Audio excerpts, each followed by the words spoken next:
Daniel chapitre 9. La première année de Darius, fils d'Assuéru, de la race des Mèdes, lequel était devenu roi du royaume des Chaldéens. La première année de son règne, moi, Daniel, je vis par les livres qu'il devait s'écouler 70 ans pour les ruines de Jérusalem, d'après le nombre des années dont l'Éternel avait parlé à Jérémie, le prophète. Je tournai ma face vers le Seigneur Dieu, afin de recourir à la prière et aux supplications, en jeûnant et en prenant le sac et la cendre. Je priai l'Éternel, mon Dieu, et je lui fis cette confession: Seigneur, Dieu grand et redoutable, toi qui gardes ton alliance et qui fais miséricorde à ceux qui t'aiment et qui observent tes commandements. Nous avons péché, nous avons commis l'iniquité, nous avons été méchants et rebelles, nous nous sommes détournés de tes commandements et de tes ordonnances. Nous n'avons pas écouté tes serviteurs, les prophètes, qui ont parlé en ton nom à nos rois, à nos chefs, à nos pères, et à tout le peuple du pays. À toi, Seigneur, est la justice, et à nous la confusion de face, en ce jour, aux hommes de Juda, aux habitants de Jérusalem, et à tout Israël, à ceux qui sont près et à ceux qui sont loin, dans tous les pays où tu les as chassés à cause des infidélités dont ils se sont rendus coupables envers toi. Seigneur, à nous la confusion de face, à nos rois, à nos chefs, et à nos pères, parce que nous avons péché contre toi. Auprès du Seigneur, notre Dieu, la miséricorde et le pardon, car nous avons été rebelles envers lui. Nous n'avons pas écouté la voix de l'Éternel, notre Dieu, pour suivre ses lois qu'il avait mises devant nous par ses serviteurs, les prophètes. Tout Israël a transgressé ta loi, et s'est détourné pour ne pas écouter ta voix. Alors se sont répandues sur nous les malédictions et les imprécations qui sont écrites dans la loi de Moïse, serviteur de Dieu, parce que nous avons péché contre Dieu. Il a accompli les paroles qu'il avait prononcées contre nous et contre nos chefs qui nous ont gouvernés, il a fait venir sur nous une grande calamité, et il n'en est jamais arrivé sous le ciel entier une semblable à celle qui est arrivée à Jérusalem. Comme cela est écrit dans la loi de Moïse, toute cette calamité est venue sur nous, et nous n'avons pas imploré l'Éternel, notre Dieu, nous ne nous sommes pas détournés de nos iniquités, nous n'avons pas été attentifs à ta vérité.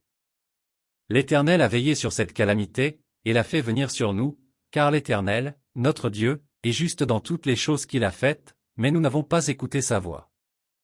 Et maintenant, Seigneur, notre Dieu, toi qui as fait sortir ton peuple du pays d'Égypte par ta main puissante, et qui t'es fait un nom comme il l'est aujourd'hui, nous avons péché, nous avons commis l'iniquité.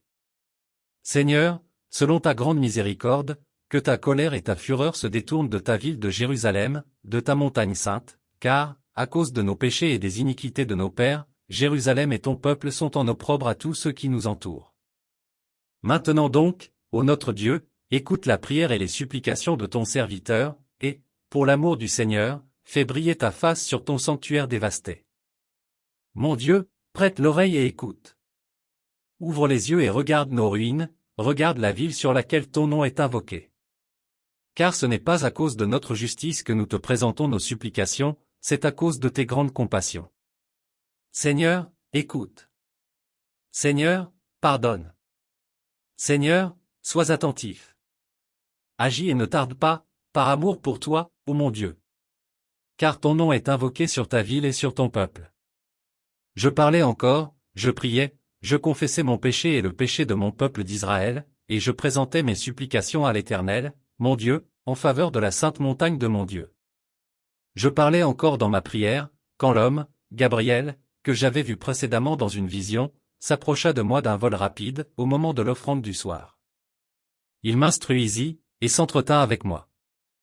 Il me dit, Daniel, je suis venu maintenant pour ouvrir ton intelligence. Lorsque tu as commencé à prier, la parole est sortie, et je viens pour te l'annoncer, car tu es un bien-aimé. Sois attentif à la parole, et comprends la vision.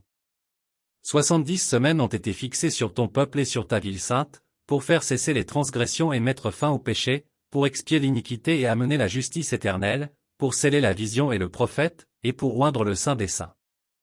Sache-le donc, et comprends. Depuis le moment où la parole a annoncé que Jérusalem sera rebâtie jusqu'à loin, au conducteur, il y a 7 semaines et 62 semaines, les places et les fossés seront rétablis, mais en des temps fâcheux. Après les 62 semaines, un oint sera retranché, et il n'aura pas de successeur.